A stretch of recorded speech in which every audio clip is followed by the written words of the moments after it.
are no offense against us because an unexploited debt, which is an obligation to pay $100,000 for a $100,000 house, of course, is not only no offense against us, it's the very thing that enables us, so long as we are creditworthy, to afford, as a newlywed couple, for instance, to purchase a $100,000 home with a 100-year lifespan under mathematically perfected economy for $83.33 a month. So I say recent and I say familiar video for very important reasons. I say familiar because it would have been wrong to say well-known video. Indeed, it is thought to be well known. That is, millions of people have watched this video and millions of people are buying it. It's a profit-making venture. But how and why? Is it really serving the purposes as it even declares it's intended to serve? That it paved the way for a solution, so to speak, which are my terms, of course. In fact, no, it doesn't. It leads us astray because it advocates that the fact that money is issued as debt, which isn't even true.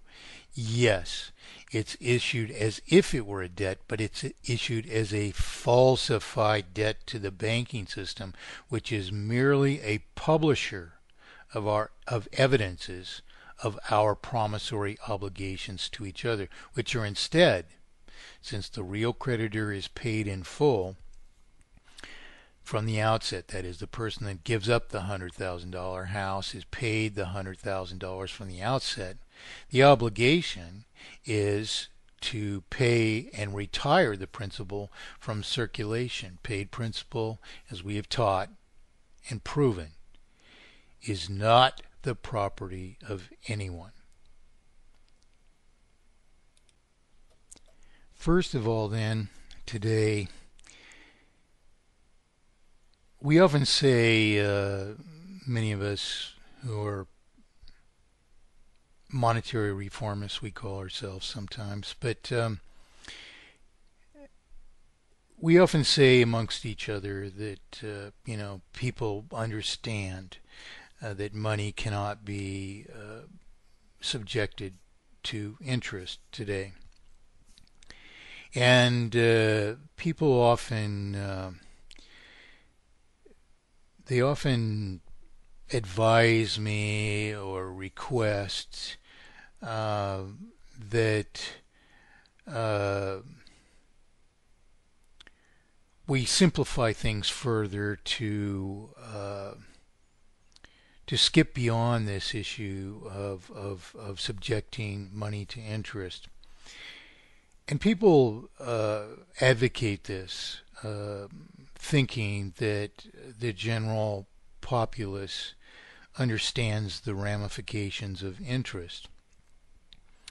They understand already, people tell me, that money cannot be subject to interest. But in truth, we don't. Why? Why do I say this? You can't just believe without understanding how, especially since it's just a matter of elementary arithmetic. We can't just say that we believe and understand that money cannot be subject to interest, quote unquote, cannot be subject to interest, if we can't articulate how that is. And it's just not a given fact that we can say, observe,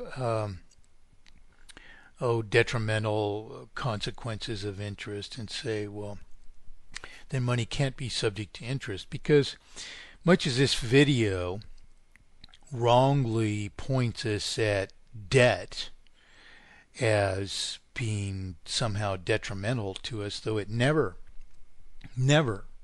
shows how that could possibly even be. I mean, it pretends to, but it is not demonstrated as a fact that principal to pay, that an obligation to pay principal can possibly be destructive to you. You see, it's mentioned as if it is, but does that make it a fact? No, it does not. And so we are wrong there, and we are wrong as well simply saying that we believe or understand that money cannot be subject to interest. Long ago, people would say to me, you know, when I would explain that interest is terminal, they would simply retort in reply that who would loan us money if it weren't subject to interest? And so, although this person, and every person who responded in such a manner, we might say understood that interest was terminal from my explanation of this implicit obligation to maintain a vital circulation by perpetually borrowing principal and interest paid out of the general circulation back into circulation. Well, they would understand that. Nevertheless, they presumed that somehow a fact that that we were borrowing money, and that since earned wealth or representations of wealth were therefore at risk, that this nonetheless justified interest, even though interest imposed terminal dispossession upon the entire productivity of the world. Now that's a phenomenal thing to behold. And yet, so if we understand that interest is terminal because this obfuscation of the currency is terminal, in understanding that, we have the argument against this preposterous idea that we're actually borrowing money from banks. We do not borrow money from banks. They create money on the issuance of our promissory obligations, merely intervening upon our commerce to no more than publish the evidence of our promissory obligations, not debts, promissory obligations to each other. And what are the promissory obligations? Inherently and naturally, the promissory obligation is, when the creditor is paid in full, to pay the principal and to retire the principal from circulation. Paid principal is the property of no one.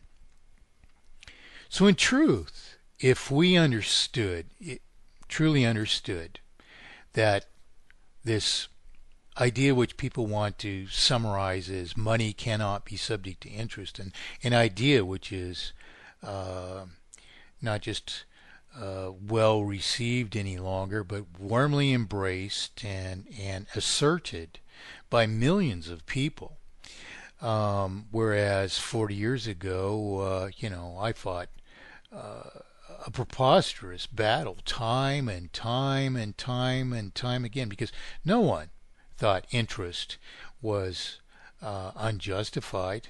Who would lend us money if it was not subject to interest? You see? But this was wrong. We were not borrowing money. And so, if we truly understood this phenomena that of the obfuscation of the currency, we are armed with the arguments to say, no. When someone says to us that who would lend us money if it weren't subject to interest, they don't understand the first thing about money, because contrary to the proposition of this familiar, not well known video, money as debt, money is not issued as a debt. Money comes into existence as a promissory obligation, which in fact is not even to go into debt. It's merely to declare and to contract into an obligation in which we will pay the principal as we consume of the related property. At least as we will consume of the related property. And so this is why in fact, because all of the problems of this lie of economy derive or emanate from this obfuscation of the currency.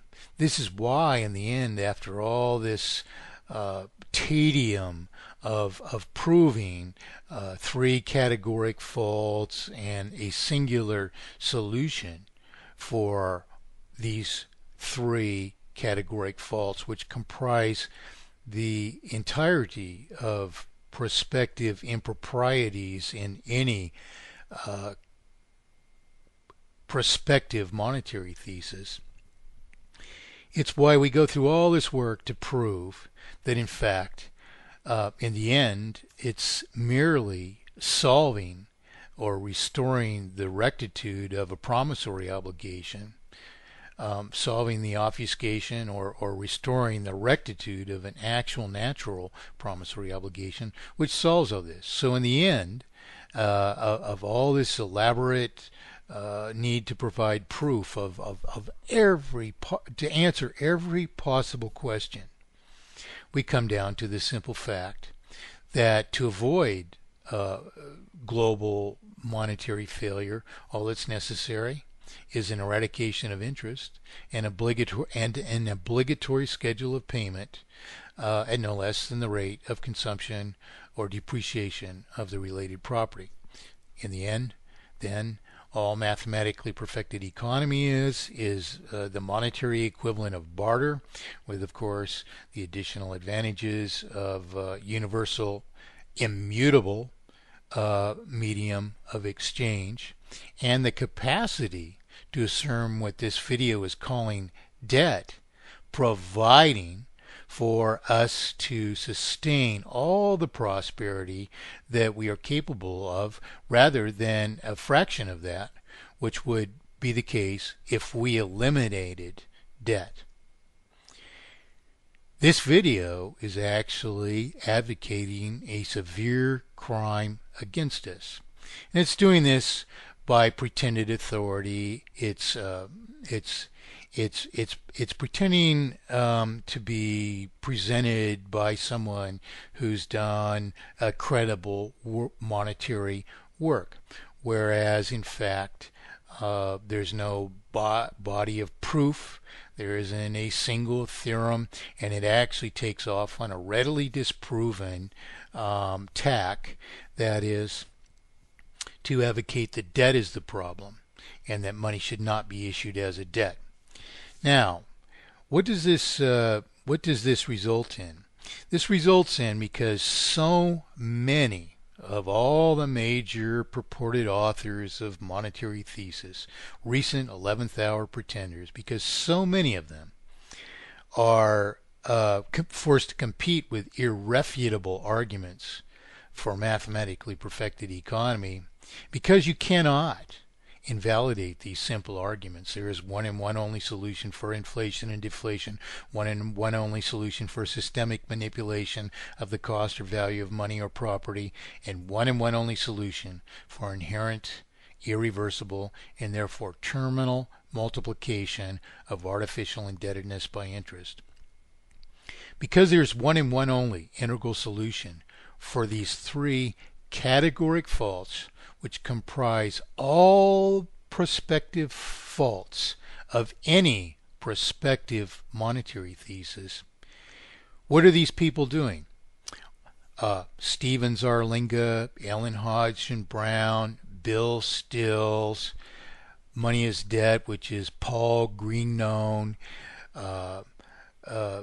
Richard Cook. They're advocating money cannot be a debt. They're advocating the wrong thing. And they're eliminating mathematically perfected economy, which preceded all of these people, so that they can prevail by this allure that money can't be a debt, that debt is the problem. Debt is not only not the problem, it's the only thing that enables this producer of this $100,000 home to have a market, to have reward for potential production that they could never sustain otherwise when, say, for instance, a newlywed couple who can readily afford the $1,000 a year or $83.33 a month payments for a $100,000 home with a 100-year lifespan